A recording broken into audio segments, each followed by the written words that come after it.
ॐ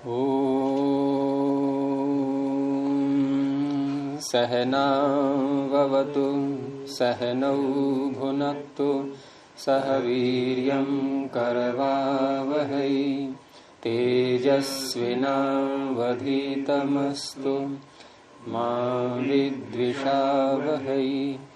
ॐ शान्ति शान्ति शान्तिः। प्रथमा वृत्ति की 173वीं कक्षा तत्पुरुष समास के प्रकरण में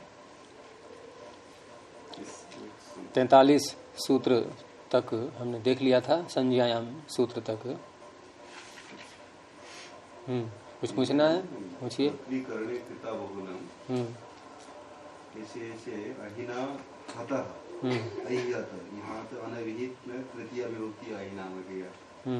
अनभिहित में नहीं, कर्तृकरण और तृतीया से। हाँ, कर्तृकरण तृतीया से। और ये जो हता है यहाँ तो कथा प्रत्यय है, ये किस अर्थ में है? कर्म में। तो कर्म में प्रथमा विभक्ति किससे हुई?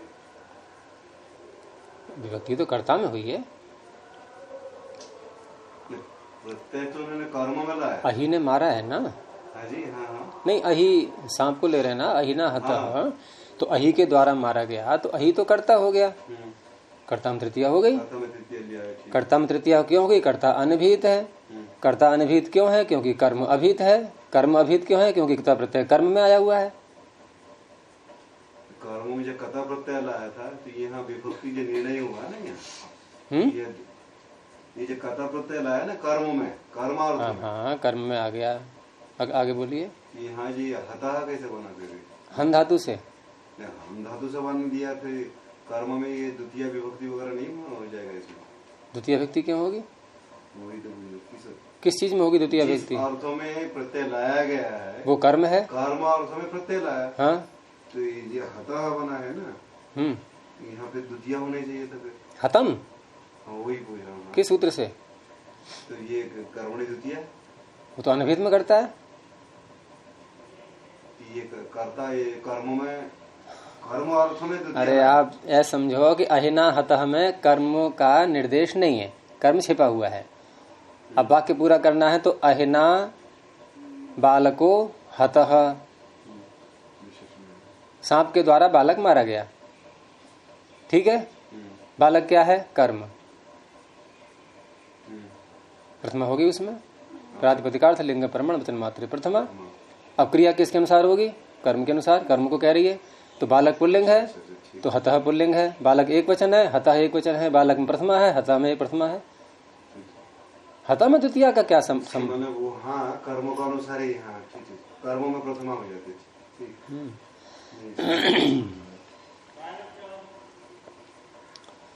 और कोई? तो आगे सूत्र है क्तेना होरात्रा वयवाह।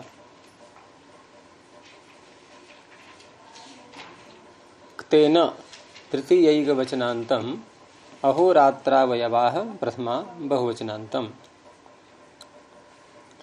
अहोरात्र और अवयव। तो पहले अहोरात्र का समास करते हैं, अहश्च रात्रिश्च। ये हो गया द्वंद्व समास। तो द्वंद्व समास होकर के क्या बनना चाहिए? क्यों? अहश्च रात्रिश्च।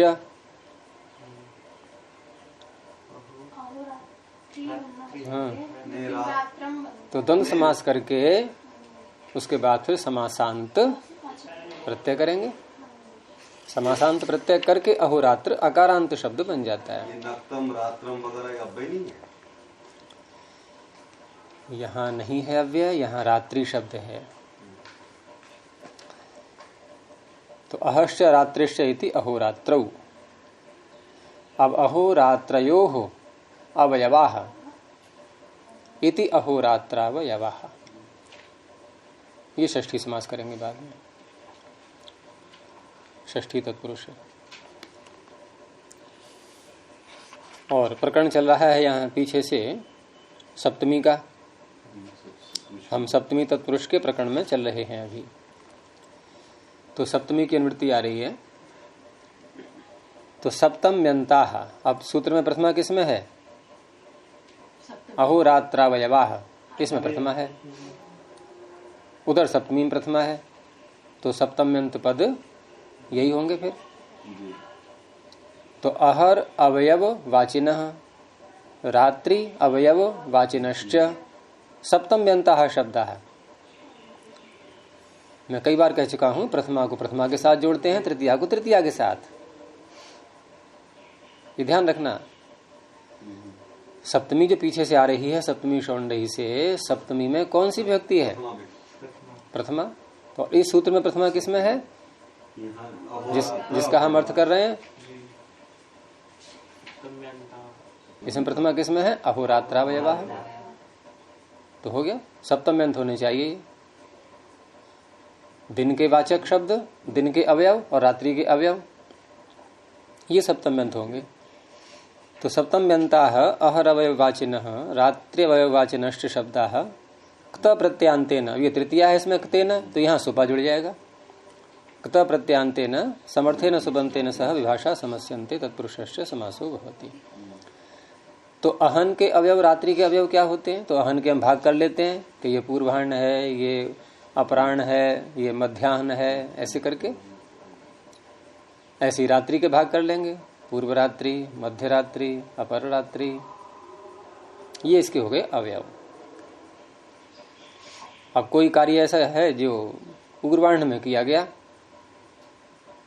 पूर्वाह्न अहनः पूर्वम, दिन का पूर्व, तो पूर्व का और अहन का समास हो जाता है, षष्ठी समास। ये अहना पूर्वम होगा ना गुरुजी, अहन्ना पूर्वम होगा गुरुजी, हैं?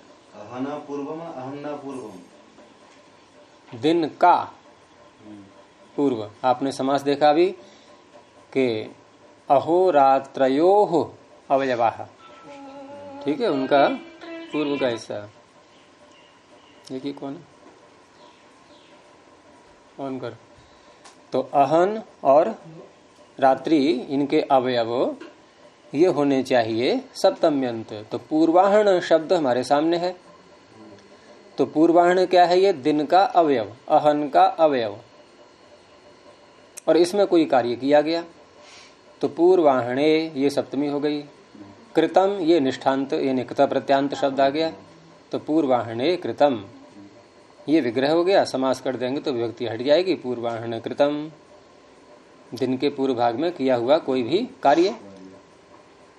मध्याह्ने कृतम, मध्याह्न कृतम, ऐसे ही पूर्व और रात्रि, इनका समास करके, समासांत प्रत्यय करके पूर्व रात्र, और पूर्व रात्र हो गया ये रात्रि का अवयववाची। तो अब इसके साथ में सप्तमी व्यक्ति करके पूर्व रात्रे कृतम, पूर्व रात्र कृतम, मध्य रात्रे कृतम, मध्य रात्र कृतम, तो ये शब्द बन जाएंगे। इसमें गुरुजी रात्रि था ना, हैं? रात्रि के रात्र के समासांत प्रत्यय बोलता रहा हूं बार बार में।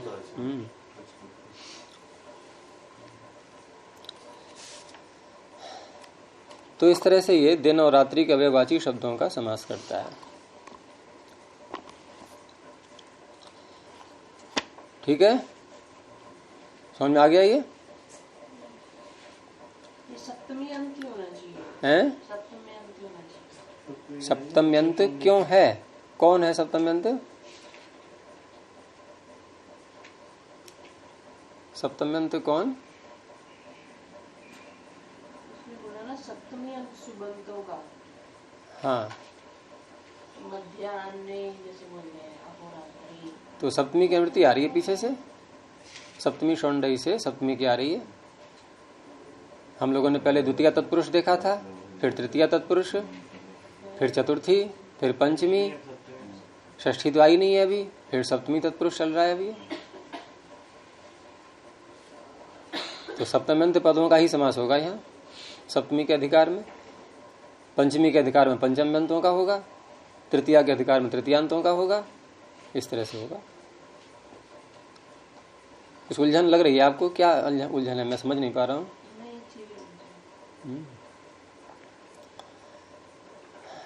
आगे है तत्र। तो तत्र क्या है? ये तत्र इति अव्यय पदम, ये अव्यय हो गया। अब क्योंकि सप्तमी का अधिकार चल रहा है तो तत्र शब्द ये सप्तमी के अर्थ में ही होता है, तो इसलिए यहां संगति भी लग जाएगी। भले ही अव्यय है लेकिन अव्यय होने पर भी ये सप्तमी विभक्ति के ही अर्थ में बनाया गया है ये अव्यय, सप्तम्यास्त्रल सूत्र से। तो सप्तमी विभक्ति का अर्थ इसमें छिपा हुआ है, तो इसको सप्तम्यंती ही बोलेंगे।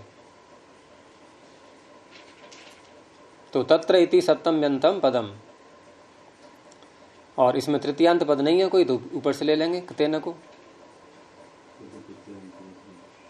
तो तत्र इति सप्तम्यंतम पदम कथा प्रत्यांतेन समर्थेन सुबंतेन सह विभाषा समस्यते। अब जैसे वहां खाया, एक स्थान बताया जा रहा है कि तत्र भुक्तम, अब विग्रह करेंगे तब भी तत्र भुक्तम, समास करेंगे तब भी तत्र भुक्तम, क्योंकि अव्यय है ये। तो तत्र भुक्तम ये विग्रह किया, फिर अलौकिक विग्रह कैसे करेंगे?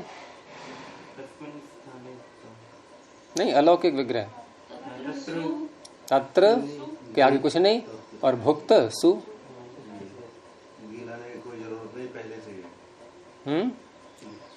सप्तम्यांत तो होने के कारण वहाँ दिखाने की कोई जरूरत नहीं है। अव्यय आप सोच लो, आप लाओगे भी तो अव्यय सुपर रहने नहीं देगा वो।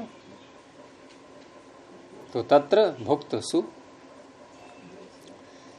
तो तत्र भुक्तम, तो समास होने से वही बताया था मैंने, कल भी बताया था कि ऐक पद्यम ऐक स्वरियम च समासात् भवति।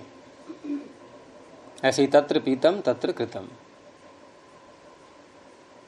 ये सुपधातु पाद रोल ही नहीं रहा।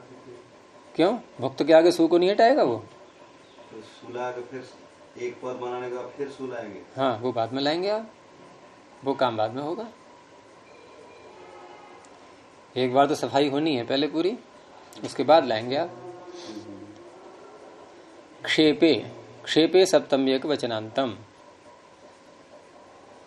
और मैंने शायद कल बताया था आपको कि समास करने वाले सूत्रों में यदि कोई सप्तम्यंत पद आता है,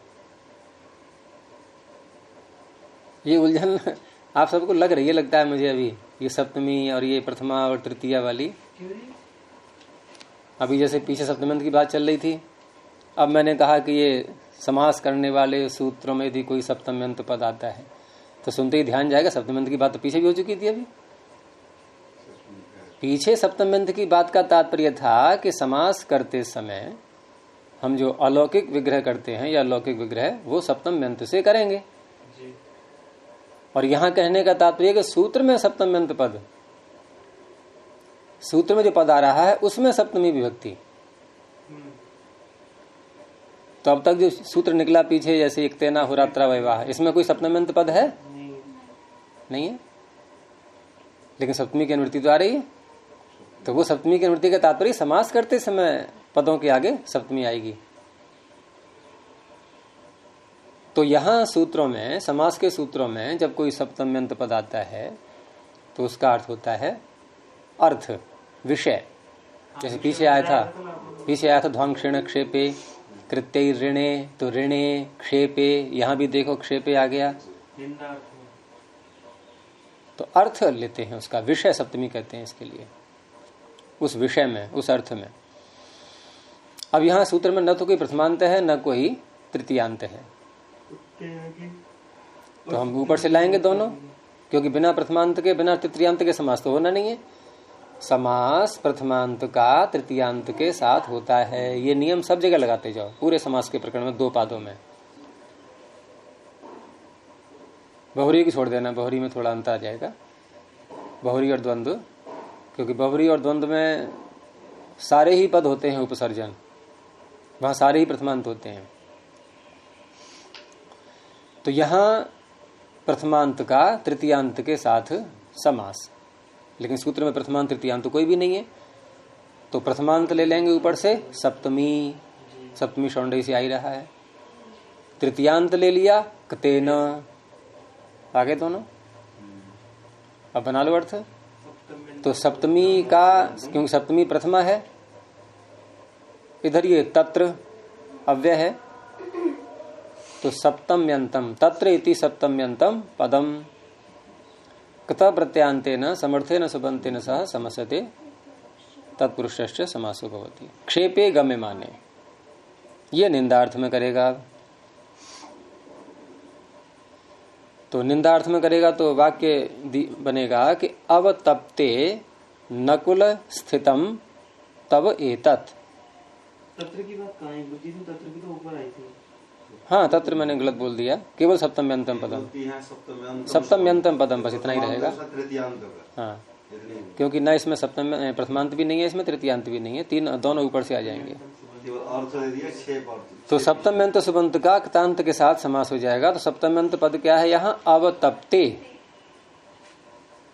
अवतप्त जो तपा हुआ है, जैसे कोई भूमि गर्मी के मौसम में तप जाती है, और तपी हुई भूमि में या कोई गर्म रेत हो या मिट्टी हो या सड़क मान लो बहुत गर्म हो जाती है, और उस पर किसी नेवले को छोड़ दो तो भागता ही तो रहेगा, वो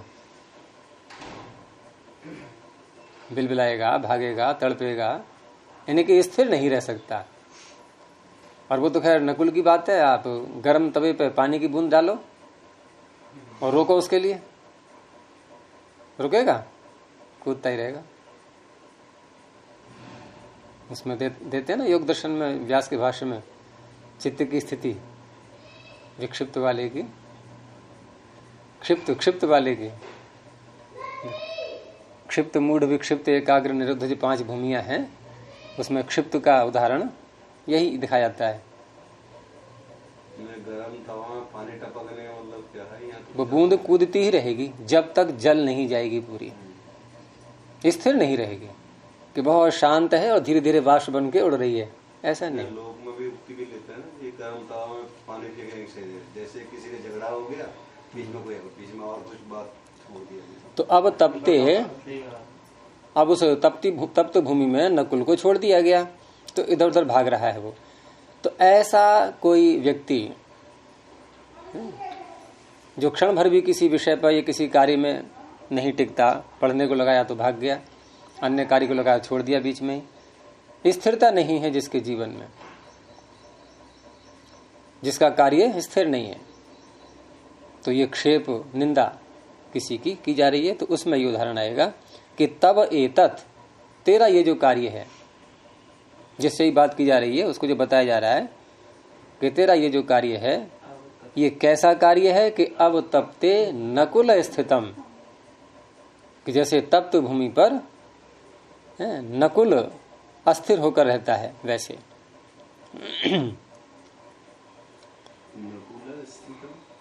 हैं? क्या प्रश्न आपका? नकुल स्थितम का मतलब जहाँ गरम है, गरम जगह नकुल स्थिर हो भी नहीं सकता। वही तो कह रहे हैं कि वही स्थिति है इसकी भी। नकुल को ठहराना, जैसे वहां स्थिति है, नहीं ठहर पा रहा है, ऐसे ही तेरा कार्य भी अस्थिर है। तो अब तप्ते और नकुल स्थित, ये 2 शब्द, इनका समास हो गया। तो समास होने से विभक्ति हटनी चाहिए, लेकिन नहीं, फिर वहीं पहुंचेंगे लुक प्रकरण में, अलुक उत्तर पदे, अलुक प्रकरण में। तो वहां सूत्र है तत्पुरुषे कृति बहुलम। जहां कोई अन्य समास, अन्य सूत्र नहीं होता है, वहां इस सूत्र को प्रायः लगाते हैं, क्योंकि बहुल पड़ दिया है इसमें। तो तत्पुरुष समास में कृदंत शब्द यदि आगे होता है कोई, तो सप्तमी विभक्ति का अलुक बहुल करके हो जाता है। तत्पुरुषे कृति बहुलम, वही अलुक के प्रकरण में देखिए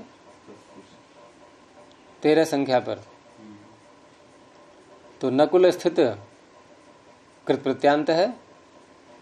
तो अब तप्ते, ये जो सप्तम्यंत पद है, इसकी सप्तमी का लुक नहीं हुआ। तो चंचलता को बताना यही यहाँ पर क्षेप है, निंदा है। यानी कार्य को आरंभ किया और उसको धैर्य से पूरा ही नहीं करता, इधर उधर भागता रहता है व्यक्ति।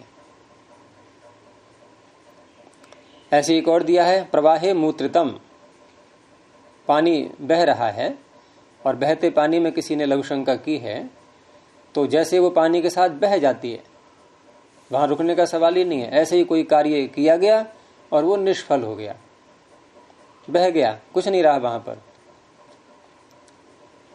तो यहां भी मूत्रित शब्द निष्ठांत क्ता प्रत्यांत, तो प्रवाहे के साथ में उसका समास हो गया, विभक्ति का आलोक हो गया। एक और दिया, भस्म निहुतम, अग्नि जल नहीं रही, राख पड़ी है, उसी में दे रहे हैं आहुति, तो वो निष्फल है। तो निष्फलता को बताने के लिए कि ऐसा कार्य जैसे कि भस्म में आहुति दे दी गई हो। एक लोक में और भी तो शब्द बोलते हैं क्या, भूसे में लाठी मारना, धूल में कह दो तो भूसा भी तो उड़ने वाला है ना। और कहीं कहीं ऐसे भी बोल देते हैं हवा में ही सीधा, हवा में लाठी मारना, तो हवा में लाठी मारे तो हवा की तो लगती नहीं है, हवा की लगेगी तो है नहीं, कि क्या कर रहे हैं कि हवा को पीट रहे हैं, तो हवा तो अरण्यरोधन शब्द है। हाँ अरण्य रोदन भी आता है, लेकिन अरण्य रोदन भी हाँ चलो कह सकते हैं। अरण्य रोदन वहां होता है असल में कि कोई हम किसी को समझा रहे हैं और दूसरे का ध्यान ही नहीं है, कुछ भी वो सुनता ही नहीं, यानी कि हमारी बात का बिल्कुल किसी पर प्रभाव नहीं पड़ रहा है। तो उस अवस्था में अरण्य रोदन भी कहते हैं कि अब जंगल में कोई रो रहा है, अब कौन सुने वहां पर, तो उसका रोना निष्फल है, वो कोई है ही नहीं सुनने वाला। जो ये प्रवाह मुक्ति कब आएगा ना, प्रवाहे तो नहीं रहेगा ना जब समास आलोक हो गया ना, मैंने बोला तत्पुरुषे कृति बहुलम, इसमें प्रवाहे लिखा हुआ है ना। हाँ हाँ हाँ वो आलोक हो गया, आलोक, आलोक ओलू विभक्ति का लुक नहीं हुआ, विभक्ति रहेगी सप्तमी। उसमें रहेगी, फिर भस्म निहुतम में क्यों चलेगी? हाँ यहाँ नहीं हुई, क्यों? तत्पुरुषे कृति बहुलम, बहुलम कह तो दिया है, बहुन अर्थान लाती, क्वचित प्रवृत्ति ही क्वचित अप्रवृत्ति ही, क्वचित विभाषा क्वचित अन्य देव। ये तो चमत्कार है भाषा का, विशेषता है ये तो। ये भस्मनी में विभक्ति क्या है? भस्मनी नहीं है, भस्म है। नहीं वो तो ठीक है, भस्म है, ये भस्म या यूं कह दो आप भस्मनी, अगर निहुतम नहीं, अगर कोई माने भी ऐसा, सप्तमी यदि मानता भी है इसमें, तो भस्मनी को अलग कर दो, होतम अलग कर दो, यूं ही बन सकता है, दोनों तरह से बन सकता है ये। तो उस अवस्था में हम विभक्ति का आलोक भी मान सकते हैं। अगर नी उपसर्ग लगाएंगे हुतम के साथ में तो बन जाएगा निहुतम, तो विभक्ति का आलोक हो जाएगा। और अगर हम भस्मनी इधर ले लें और धातु में कोई भी उपसर्ग न लगाएं भस्मनी बनता है ना, तो भस्मनी में विभक्ति का आलोक हो जाएगा। हो गया तो दोनों उत्तर इसके हो सकते हैं। ना। अभी वो बात चली गई, ये यहाँ पर लोग भी उनके दिखता है, तो भस्मनी हुतम या भस्म निहुतम, यहां इन्होंने आलोक ही माना है उसको, तो भस्मनी सप्तम्यंत भी ले सकते हैं। अब इस क्षेपे शब्द को आगे भी ले जा रहे हैं। पात्रे समितादयश्च, समितादयश्च, पात्रे समितादयश्च, पात्रे समितादयः प्रथमा बहुवचनांतम च अव्यपदम। इसमें एक शब्द है पहला पात्रे समित, इसके साथ में आदि शब्द पढ़ दिया है, तो पात्रे समित आदिर येषाम ते पात्रे समितादयः, ये गण बन गया। अब ये अब कितने शब्द हैं ये गण पाठ में आपको मिलेंगे। तो पात्रे समित इत्येवमादयः शब्दाः। अब क्योंकि पात्रे समित जो शब्द है सूत्र में, ये बना बनाया पढ़ा हुआ है, अर्थात निपातन है। तो इस तरह से ये सूत्र, इसका अर्थ करते समय हम ये नहीं कहेंगे कि सप्तम्यंताः पदाः सुबंतेन सह, ऐसे नहीं, सीधे ये कहा जाएगा कि पात्रे समित इत्येवमादयः शब्दाः क्षेपे गम्यमाने निपात्यन्ते। क्षेप गम्यमान होने पर क्षेप अर्थ में इनका निपातन किया गया है और तत्पुरुष समास इनका नाम हो जाएगा। तो पहला शब्द है इसमें पात्रे समित। अब पात्रे समित का तात्पर्य होता है कि जब जब भोजन का समय आता है तो उस अवस्था में तो लोग इकट्ठे हो जाते हैं। कहीं भंडारा कर दो प्रोग्राम में तो भीड़ बहुत पहुंच जाएगी। अब भंडारा नहीं किया यदि, तो भले ही प्रवचन चलता रहे, लोग आते ही नहीं। तो पात्र यानी कि भोजन के समय इकट्ठे हो जाना, अन्य किसी अवसर पर इकट्ठे न होना, ये निंदा कही जा रही है। तो ये हो गया पात्रे। पात्र का तात्पर्य है भोजन के पात्र। हाँ, और समित का तात्पर्य वो समिधा शब्द है। समित, समेत निष्ठांत है। ये कृता प्रत्यांत का चल रहा है प्रकरण। ये है समित। देखो मित माने नपातुला, और उसके साथ इन बिल्कुल जो है एकदम समय हुआ और तुरंत सारे आगे भोजन के समय, भोजन का समय होते ही बिल्कुल बिना व्यतिक्रम किए हुए नपे तुले समय में साथ साथ हो जाना। सह, सह का स आदेश हो जाएगा फिर मित के साथ में। इससे संज्ञा है संज्ञा सहभाव जो तीस और तो मिल जाए। सहभाव संज्ञा वो कई अर्थों में हो जाता है। हैं?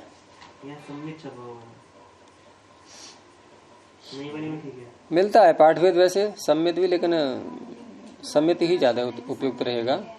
पुरानी अष्टाध्यायी में सम्मित ही है। ऐसे ही दूसरा शब्द है पात्रे बहुला। अर्थ इसका भी वही है। इनके पात्र के समय में, भोजन काल में बहुल, तो बहुल का तात्पर्य बाहुल्य, व्यक्तियों का हो जाता है। पात्रे बहुला। तो यही बने बनाए शब्द है, इनके विग्रह नहीं किया करते। जो निपातन होते हैं ना, उनको यूं ही बोलते हैं बस। तो ये निपातन करने वाला ही है। तत्पुरुष नाम रखना है, विभक्ति का आलोक करना है, ये सारे कार्य निपातन से हो जाएंगे। चलिए आगे। कोई ज्यादा प्रयोग नहीं होता है सूत्र का। पूर्व कालिक सर्व जरत पुराण नव केवला समानाधिकरणे न। इसमें प्रथमांत पद भी है, तृतीयांत पद भी है।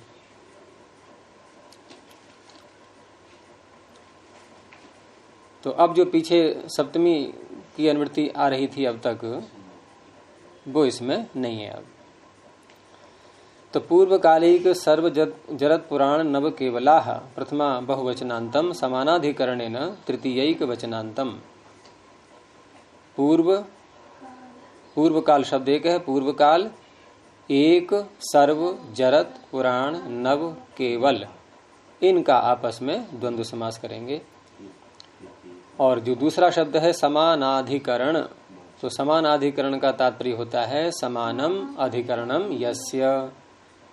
अधिकरण किसे कहते हैं? यहाँ वाच्य शब्द का वाच्य शब्द जिसको कह रहा है वो अर्थ उसका कहलाता है अधिकरण। जैसे हमने कहा कृष्ण अश्व, तो अश्व किसको कह रहा है? वो जो प्राणी खड़ा हुआ है, दोनों का अर्थ वही है। तो वो हो गया उसका अधिकरण। और कृष्ण किसको कह रहा है? वो भी उसी को कह रहा है। तो ये दोनों पद आपस में, कृष्ण और अश्व, ये कैसे हो गए? ये समान अधिकरण वाले। अधिकरण वस्तु। हाँ, वाच्य। तो समानम अधिकरणम यस्य, समान अधिकरण है जिसका। तो ये सूत्र ऐसे ही स्थान पर लगेगा कि ये जो शब्द हैं पूर्व काल एक इत्यादि, इन शब्दों का जिनके साथ समास होगा, तो वे शब्द भी और ये शब्द भी एक को ही कह रहे होंगे। तो हम यूं कह सकते हैं कि विशेषण और विशेष्य, है ना, इस तरह से आपस में बन जाएंगे। जैसे कृष्ण अश्व, तो कृष्ण क्या है? विशेषण। अश्व क्या है? विशेष्य। तो विशेषण विशेष्य ये जो शब्द होते हैं ये समान अधिकरण वाले ही होते हैं।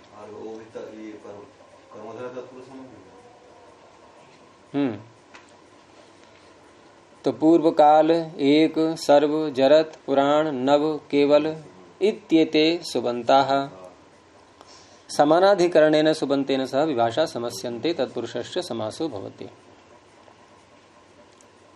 अब यहाँ जो पूर्व काल जो शब्द है ये पूर्व काल का अर्थ ये शब्द नहीं लेना है इस रूप में। जैसे अन्य जो है एक, सर्व, जरत इत्यादि, ये तो स्वरूप से शब्द लिए गए हैं।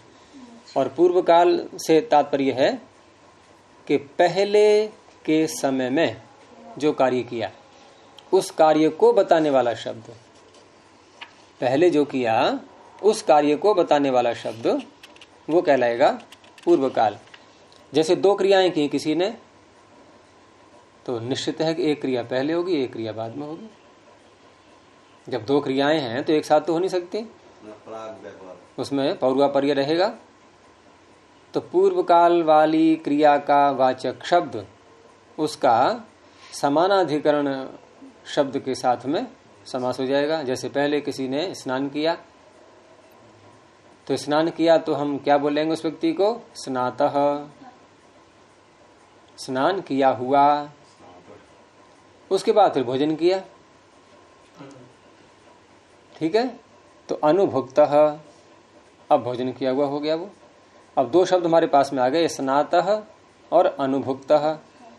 अब ये दोनों शब्द, स्नात शब्द किसको कह रहा है? किसी व्यक्ति को, विशेषण बन गया ना, निष्ठांत प्रत्यय, निष्ठा प्रत्यय कर लिया। तो जिसने स्नान कर लिया है उस व्यक्ति को स्नात शब्द बोल रहा है। अनुभुक्त किसको बोल रहा है? वो भी उसी को बोल रहा है। तो स्नात शब्द ये हो गया पूर्व काल।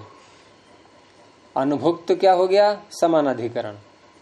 समान अधिकरण है जिसका, यानी कि जो अधिकरण स्नात का है वही अधिकरण अनुभुक्त का है। बहुव्रीहि में भी तो ऐसे ही होता है, पीले वस्त्र हैं जिसके।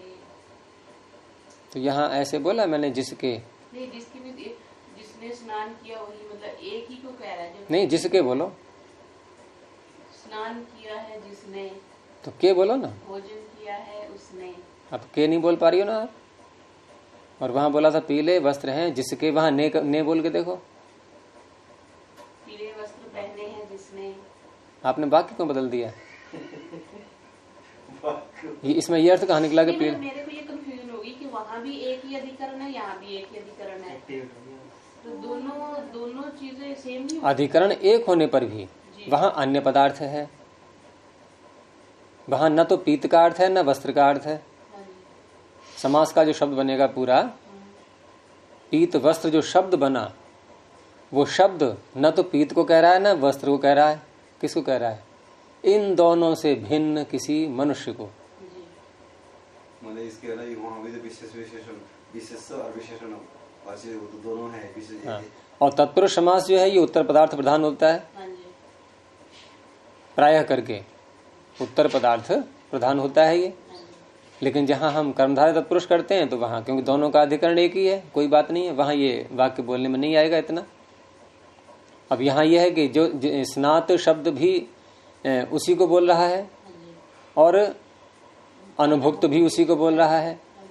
लेकिन पीत वस्त्र में पीत भी उसको नहीं बोल रहा है और वस्त्र भी उसको नहीं बोल रहा है। दोनों में से एक भी नहीं बोल रहा है वहां उस मनुष्य के लिए, क्योंकि पीत बोल रहा है वस्त्र के लिए और वस्त्र बोल रहा है वस्त्र के लिए। ये दोनों तो हैं आपस में समान अधिकरण वाले, लेकिन ये दोनों शब्द मिलकर के जिसको बोल रहे हैं, यानी समास जब बन गया पूरा पीत वस्त्र, अब ये दोनों ने अपने अपने अर्थ को छोड़ दिया। तो इसको बोलते हैं जहत स्वार्थावृत्ति, और कुछ समासों में अजहत स्वार्थावृत्ति ये भी रहती है।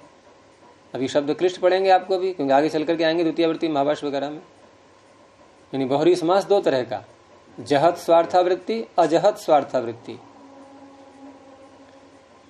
जैसे चित्रगु शब्द को लेते हैं हम, चितकबरी गाय हैं जिसकी, यानी कि बहुरी समास के भी दो प्रकार के भेद होते हैं। ये तो एक अलग वर्गीकरण हो गया, जहत स्वार्थावृत्ति और अजहत स्वार्थावृत्ति। और दूसरा वर्गीकरण कौन सा करते हैं बहुरी समास में? दूसरा वर्गीकरण भाई, एक तो ये हो ही गया कि शब्द अपने अर्थ को छोड़ते भी हैं और एक स्थल पर नहीं भी छोड़ते हैं। चलो ये ज्यादा बातें वहीं बताएंगे, बहुरी समास आएगा तब, नहीं तो बहुत विषय बढ़ जाएगा अभी। ये गुरुजी कर्मधारय में आना चाहिए था, यहाँ क्यों आया? नहीं, कौन? ये वाला तो कर्मधारय का प्रकरण कहाँ से प्रारंभ होता है? निकालो जरा, निकालो उसका अधिकार सूत्र कहाँ से प्रारंभ होता है। अरे कहीं नहीं मिलेगा, इसी का नाम कर्मधारय है हम जो करने जा रहे हैं अब, क्योंकि कर्मधारय संज्ञा है एक, और संज्ञा पीछे आ चुकी है पहले अध्याय में कि तत्पुरुषः समानाधिकरणः कर्मधारयः। और ये कौन सा है? समानाधिकरण वाला ही है ये। समान अधिकरण है जिन दो शब्दों का, उनका हम समास करेंगे तो कर्मधारय होगा, तो कर्मधारय नाम हो जाएगा इसका। ये न तो द्वितीय तत्पुरुष होगा, न तृतीया होगा, न पंचमी, न षष्ठी, न सप्तमी, इसी का नाम कर्मधारय होगा। क्योंकि यहाँ किसी विभक्ति की अनुवृत्ति है ही नहीं। अब तक हमने जितने सूत्र देखे तो सब में द्वितीया से लेकर के षष्ठी को छोड़ दो सप्तमी तक सारे सूत्र आ चुके। अब इन्हें विभक्तियां समाप्त हो गई एक तरह से जो अब तक चल रही थी। वो षष्ठी वाला रह गया, वो आगे देख लेंगे, ठीक है। तो पूर्व काल का समास हो गया अनुभुक्त के साथ में, यानी कि पूर्व काल है तो सापेक्ष शब्द हो गया, उत्तर काल भी होना ही है फिर, लेकिन दोनों क्या है उसी को रहे हैं। ऐसे ही एक और ले लो शब्द, ये तो हो ही गया स्नातानुभुक्त है। अब समास करके क्या होगा, विभक्ति हट जाएगी। स्नातानुभुक्त है शब्द, स्नातानु ये गलत छप गया इसमें, स्नातानु भुक्त भक्त लिखा हुआ है। अगला शब्द है कृष्ट समीकृतम। अब खेत को क्या किया पहले, जोता। अब कृष्ट शब्द किसे कह रहा है, खेत को, जुते हुए खेत को। और फिर जो है उसको क्या किया, समीकरण करते हैं ना, मिट्टी एक सी करते हैं जिससे पानी लगाते समय कहीं ज्यादा न भर जाए, कहीं बिल्कुल चढ़े ही नहीं ऊपर को। बड़ी समस्याएं आती हैं खेतों में ऐसे, तो उनको पहले समतल बनाते हैं। आजकल तो समतल बनाने के भी अच्छे अच्छे यंत्र आ गए हैं, हाँ, तो ऑटोमेटिकली वो सारा चला दिया, उसको भर दिया उसमें और वो एकदम समतल कर देता है ट्रैक्टर चला करके। फिर तो समीकृत, अब ये कौन है, ये किसको कह रहा है शब्द, ये भी खेत को ही कह रहा है। कृष्ण भी खेत को कह रहा है, समीकृत भी खेत को कह रहा है। तो खेत क्या है, अधिकरण। तो कृष्ण का भी वही अधिकरण, समीकृत का ही वही अधिकरण, समान अधिकरण हो गया, दोनों का समास हो गया, तत्पुरुष नाम हो गया इसका। तो यहाँ पे फिर प्रथमा होनी चाहिए ना, तभी कर्मधारय कहेंगे इसको। प्रथमा तो है ही, मैं तो और कोई व्यक्ति बोली नहीं है। स्नातश्च अनुभुक्तश्च, चलो दोबारा दोहरा देता हूँ, कौन सी व्यक्ति बोल रहा हूँ मैं, विग्रह में देखना है आगे, चाहे आप कोई सी व्यक्ति लाओ। फिर अब मान लो हम कहें कि जिसने स्नान और भोजन कर लिया है उसको अब ये किताब देवा पढ़ने के लिए, तो कैसे बोलेंगे, स्नातानुभुक्ताय इदम पुस्तकम देहि। अब आपको प्रथमा बोलनी चाहिए, चतुर्थी क्यों बोलती, चतुर्थी तो हमने पूरा शब्द बना करके अब बोली है ना, विग्रह करते समय तो प्रथमा ही बोल रहे थे कि स्नातश्च अनुभुक्तश्च इति स्नातानुभुक्त, ये मूल शब्द बना लिया, अब कोई व्यक्ति लाते रहो।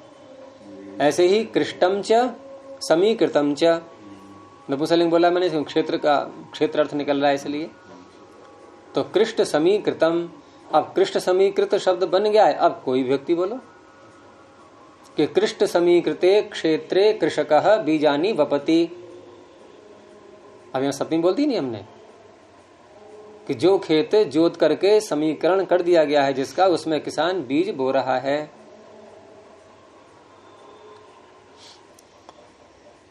अब जो शब्द आ रहे हैं आगे वो शब्द स्वरूप से लिए गए, तो एक शब्द पहले, तो एक शब्द का भी किसी भी समान अधिकरण शब्द के साथ समास हो जाएगा।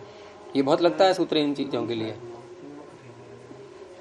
तो एकश्च असौ वैद्यश्च, ये कर्मधारय का यही विग्रह का ये शैली होती है कि सबके साथ में च च च च लगाएंगे और असौ अदस शब्द का बीच में प्रयोग करते हैं वह कहने के लिए। वह से तात्पर्य यहाँ पर वही, यानी वह कह तो रहे हैं लेकिन वह से तात्पर्य हिंदी में बोले तो वही अर्थ निकलता है, यानी वह ही। एकश्च एक है वो, और असौ एकश्च असौ वैद्यश्च, अर्थात एक है वो और वही वैद्य है। एक विशेषण के रूप में काम कर रहा है। तो और क्या चल रहा है? ये वही तो चल रहा है। अब यहाँ पर एक का और वैद्य का समास हो गया, तो एक वैद्यः। इससे क्या तात्पर्य है? समास का विभक्ति हट गई। विभक्ति हट गई है। नहीं, एक वैद्य कहने का वैद्य तो है ही वो, एक ही है। हाँ, तो एक ही है, तो क्या बात है? कहते हैं ऐसा, ये कह रहे हैं वैद्य शब्द एक ही है। ईश्वर एक ही है। अब मान लो किसी गांव में एक ही वैद्य, तो क्या करें फिर? दो कैसे बोलें उसको? भाई कहीं प्रसंग आएगा तो बताएंगे। एक ही बात है। बोहरी मत कर देना। जैसे हम कहें कि ये गांव कैसा है, एक वैद्य वाला। अब बनिए भी जाएगा, लेकिन अब विग्रह बदल जाएगा आपका। गांव के लिए प्रयोग होगा। देखो, समास कौन कौन से हो सकते हैं? शब्द का स्वरूप एक ही रहेगा। समास कौन कौन से उसमें हो सकते हैं, ये इसका निर्णय कौन करता है? स्वर। महाभाष्य में आता है ना, इंद्र शत्रु। तो तत्पुरुष किया तब भी इंद्र शत्रु, बहुरी किया तब भी इंद्र शत्रु। तो निर्णय कैसे हुआ? स्वर से। क्योंकि तत्पुरुष करेंगे तो त्रु उदात रहेगा, अंतिम पद, अंतिम स्वर समासस्य सूत्र से। और बहुरी करेंगे तो इंद्र का द्र उदात रहेगा। बहुरी प्रकृत्या पूर्व पदम, पूर्व पद रहेगा उदात। तो अब इसे निर्णय करा दिया कि देखो ये बहुरी है, ये तत्पुरुष है। अब देवता, उसमें असुरों ने यज्ञ किया इंद्र को हराने के लिए। तो हराने के लिए जब यज्ञ किया तो उनको कौन सा समास बोलना चाहिए था? क्योंकि हम कहें यदि इंद्रस्य शत्रु हो, तो अर्थ क्या होगा? इंद्र का शातयिता। शत्रु माने शातयिता, यानी कि हनन करने वाला, मारने वाला, हानि पहुंचाने वाला। तो उनको इंद्र का हानि पहुंचाने वाला बनना था। उनको क्या बनना था? इंद्र की हानि करने वाला, इंद्र को हानि पहुंचाने वाला ही तो बनना था असुरों को। तो तत्पुरुष समास बोलना चाहिए था, लेकिन व्याकरण वो जानते नहीं थे। उन्होंने बहुरी समास बोल दिया और खुद ही भस्म हो गए। इंद्र शत्रु वर्धस्व, वर्धस्व बोल रहे हैं, आगे बढ़े। तो इंद्र का शातयिता बढ़े, ऐसा अगर बोलेंगे तो स्वयं बढ़ेंगे, स्वयं जो है उत्कर्ष मिलेगा, शक्ति बढ़ेगी इंद्र को हराने के लिए। और इंद्र है शत्रु जिसका, इंद्र शत्रु यस्य। अब क्या अर्थ हुआ इसका? हाँ, इंद्र है शत्रु जिसका। नहीं, इसका वाक्य का अर्थ बोलो ना हिंदी में।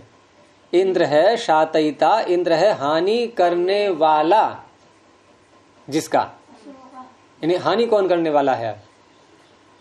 इंद्र। इंद्र हानि करने वाला है, ये बात तो पक्की हो गई ना। अब यानी ये हानि नहीं कर पाएंगे इंद्र की। अब बढ़ेंगे तो यही, क्योंकि इंद्र है हानि करने वाला जिसका, वह बढ़े। वो जिस कौन है?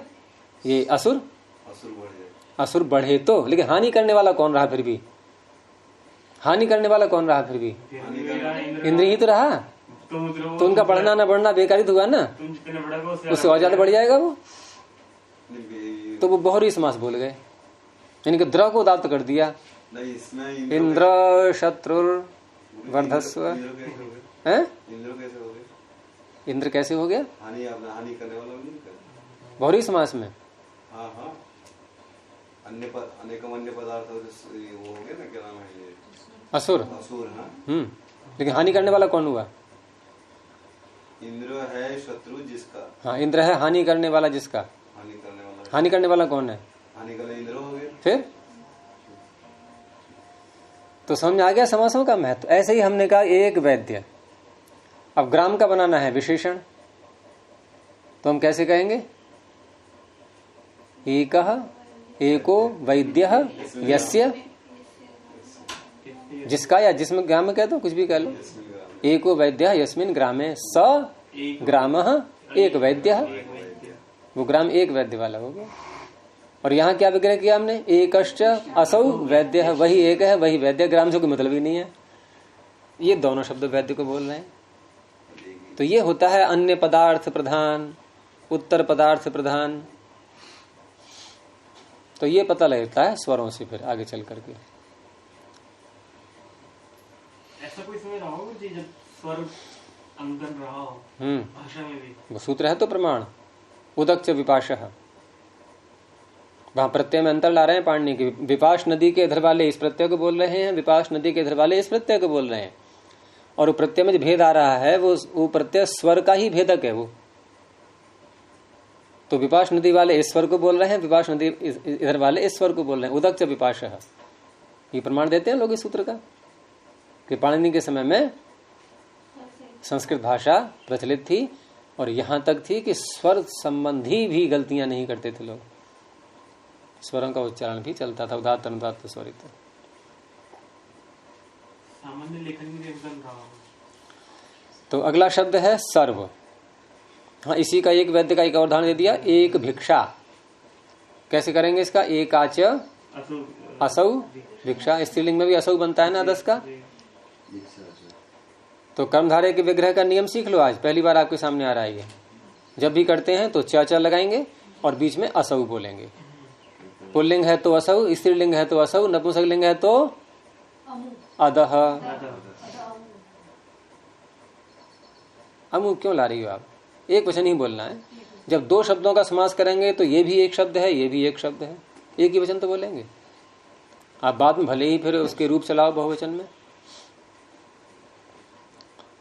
तो ये शैली चलती रहेगी। तो एक भिक्षा में कैसे करेंगे? एका च असौ भिक्षा च, एक भिक्षा। एक सु भिक्षा सु, नहीं एकासु भिक्षासु। हाँ, यहाँ एक कार्य और करना पड़ेगा। एकासु भिक्षासु प्रत्यय हटा दिए, एका भिक्षा। अब क्या करेंगे? ह्रस्व नहीं बोलते हैं इसको, इसको पुंवत भाव बोलते हैं।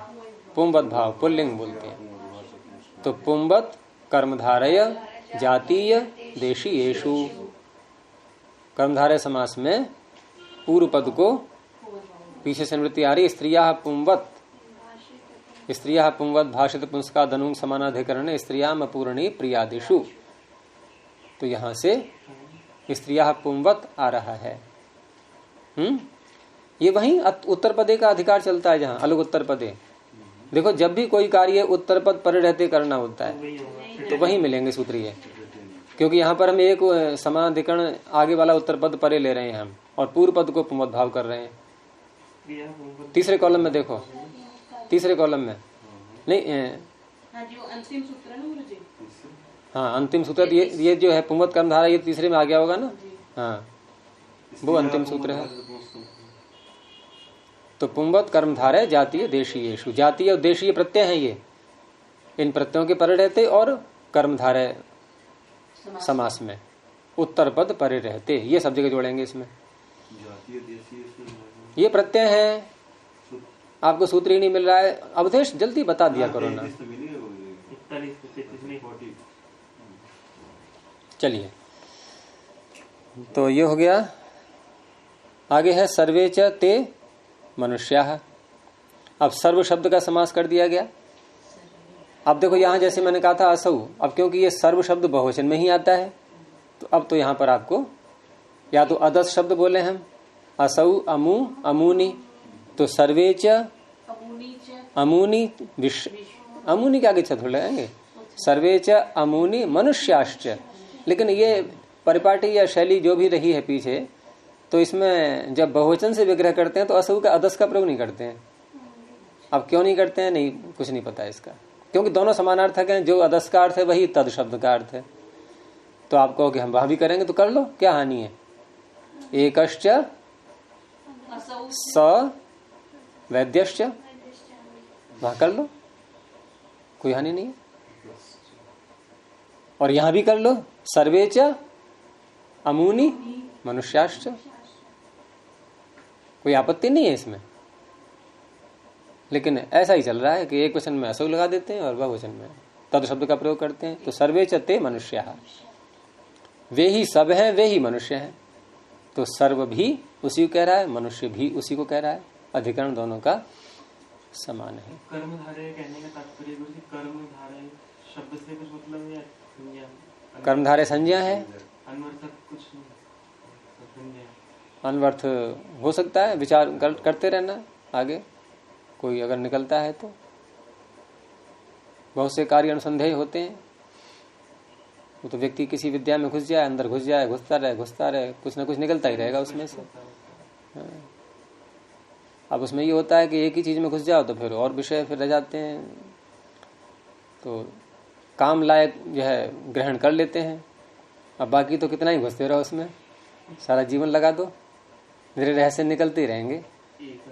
लेकिन हमें क्या करना है कि जैसे कि महर्षि पतंजलि ने महाभाष्य में जो कहा है, और एक श्लोक भी आपने सुना होगा, अलग आता है उसमें, शायद हितोपदेश का है, किसका है, कि अनंत पारम किल शब्द शास्त्रम स्वल्पम तथायोर बहवश्च विघ्नः सारम ततो ग्राह्यम अपास्य फल्गु हंसैर यथा क्षीरम इव अम्बु मध्या। कि शास्त्र अनंत हैं, आयु स्वल्प है, और स्वल्प आयु में भी बहुत सारे विघ्न हैं। कभी जुकाम हो रहा है, कभी बुखार आ रहा है, कभी कुछ हो रहा है, कभी कहीं कार्यक्रम लग रहा है बाहर जाने का, है ना। हाँ, वो दर्शन जो है एक किनारे हो गए और बस फुल स्टॉप लगा दिया उधर। तो स्वल्पम तथायोर बहवश्च विघ्नः, इसलिए सार ग्रहण कर लो और आगे बढ़ जाओ। कलाचार्य जी कुछ बोल रहे थे, कब तक चलेगा? कौन बोल रहे थे? आपको मिल गए कल? अच्छा, तो सर्वे च ते मनुष्याः सर्व मनुष्याः, सर्वे च ते देवाः सर्वदेवाः। आगे है जरत शब्द। तो जरत शब्द के साथ में इन्होंने हस्ती शब्द का समास किया है। और जरत कैसे कहते हैं? जरी धातु से बनेगा, क्षत्रिय प्रत्यय करके, यानी बूढ़ा, वृद्ध। अब वही वृद्ध है, वही हस्ती है। हस्ती स्त्रीलिंग में समझ लेना कहीं, हस्तिन, जैसे धनी बली बोलते हैं, ऐसे प्रथमा में हस्ती बनेगा ही, हस्ती हस्ते ना। तो अब जरत शब्द जो क्षत्रिय प्रत्यांत है, इसका रूप कैसे चलाएंगे? जरत का रूप कैसे चलाएंगे? गच्छत, पठत इत्यादि किसी का तो पढ़ा होगा। जरन, जरंतौ, जरंतः। तो प्रथमा में क्या बनेगा? जरन। और आप विग्रह करोगे, प्रथमा लाओगे, फिर च भी लाओगे, तो कैसे बोलेंगे? जरंश्च। पीछे बताया था मैंने, नश्छव्य प्रशान, नकार को रू करेंगे, नश्छव्य प्रशान, नकार को रू करेंगे, फिर रेफ का विसर्ग करेंगे, फिर विसर्ग का सकार करेंगे, और नष्टव्य प्रशान जब नकार को रू करेगा तो उससे पहले वाले स्वर को अनुनासिक हो जाएगा। सूत्र बोलते ही है, मृड मृद गुद रुद विद मुषग्रही स्वपि प्रच्छः संश्च। तो जरंश्च, तो जरंश्च असौ हस्ती च। अब रखेंगे शब्द अलग अलग। अब जरन नहीं बोलेंगे, जरत सु हस्ती, हस्तिन सु, हस्ती नहीं, अब मूल शब्द जरत सु, मूल शब्द तो यही है ना। इसका रूप बनाया था हमने प्रथमा के क्वेश्चन में, जरन।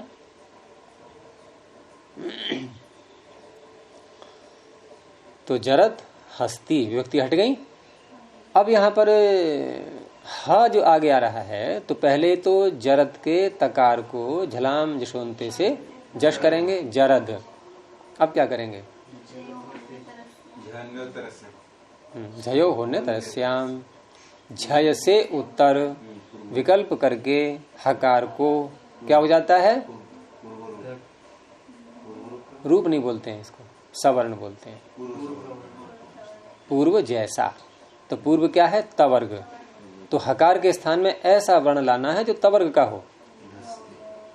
तो तवर्ग में तो 5 है, लेकिन ध ही ऐसा मिलेगा जो पूरा पूरा मेल हो पाएगा उसका। तो जरद धस्ती, ना झलऊ, ना झलू बोलते हैं नहीं, तो अज हल, तो ह को भी झ हो गया। बहुत से मिलेंगे सूत्र ऐसे। ये कारण है चतुर्थ करता है क्या? मैं क्या करूं? तो क्या करोगे आप? तृतीया करो, कैसे करोगे? चतुर्थ वर्ण मिलेगा ही नहीं, उसी का मिलेगा, क्योंकि महाप्राण भी तो लेना है साथ में। देखो, महाप्राण भी लेना है, घोष भी लेना है, दो चीजें साथ में जोड़नी है आपको। अब यदि हम क ले, जैसे मान लो हमें यहाँ तवर्ग करना है, तो आप कल्पना करो कि हम तवर्ग में तकार ले आए, तो तकार अल्प प्राण का है, हट गया, ठीक है। थ महाप्राण है लेकिन घोष नहीं है, ये भी गया। द अल्प प्राण है, ये चला गया। न अल्प प्राण है, ये भी चला गया। ध, ये मैंने अंतम बोला इसीलिए, ये ध महाप्राण भी है, घोष भी है, यही तो बैठेगा बिल्कुल। वो एक लोकोक्ति है ना, चूर में चूर भिड़ाना। जब खाट बनाते हैं ना, तो कारपेंटर क्या करता है, उसको जब पाए में उसके छेद करता है, पहले तो पाए में छेद कर लेगा, पाए में छेद करने का काम तो पहले हो जाएगा। अब जो पार्टी होती है उसकी, उसको छीलता है किनारे से, तो कितना छीलेगा? जितना छेद है, बिल्कुल। अगर ज्यादा छीलेगा तो खाट ढीली रहेगी, कम छीलेगा तो उसमें घुसेगी नहीं वो। तो जैसे ही किसी वर्ण के स्थान में दूसरा वर्ण आता है, तो पूरा पूरा मेल जिसका बैठता है वही आएगा। यही काम करता है स्थानीय अंतरतम, ये सूत्र है इसीलिए। तो जरद हस्ती, जरद अश्व, बूढ़ा घोड़ा, अश्व। पुराण शब्द, पुराणम च तद अन्नम च, सरल है, पुराना अन्न, वही पुराण है, वही अन्न है। अब यहां तद कह दो या अदह कह दो, तो तद का भी प्रयोग चलता है विग्रह करते समय, तद का भी और अदस का भी, दोनों का एक ही अर्थ है। पुराण वसथम, पुराणम च तद आवसथ है, हाँ, तो पुराणा वसथम, वही पुराण है और वही आवसथ। आवसथ कैसे कहते हैं? घर जिसमें रहते हैं, क्या शब्द है ये? पुराना घर है। आंग उपसर्ग है, वस धातु से बन जाएगा, उणादि कोश से बनता है।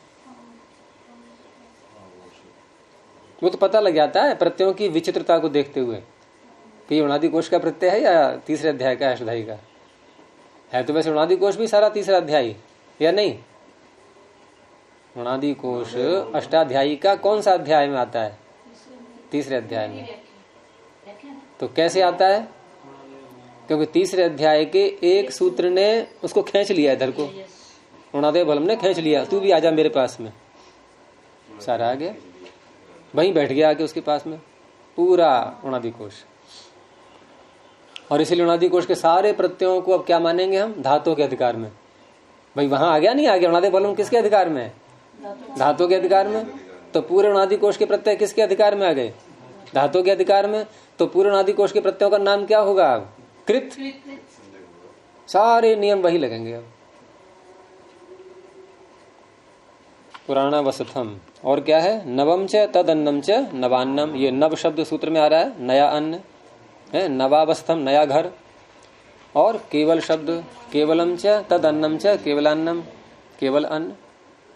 तो इस तरह से ये शब्द जो आ रहे हैं सूत्र में, ये अनेकों शब्दों के साथ कहीं भी हम इनका समास कर सकते हैं और उसका नाम तत्पुरुष समास हो जाएगा। बस इतना ही रखते हैं। प्रणव ध्वनि। ओ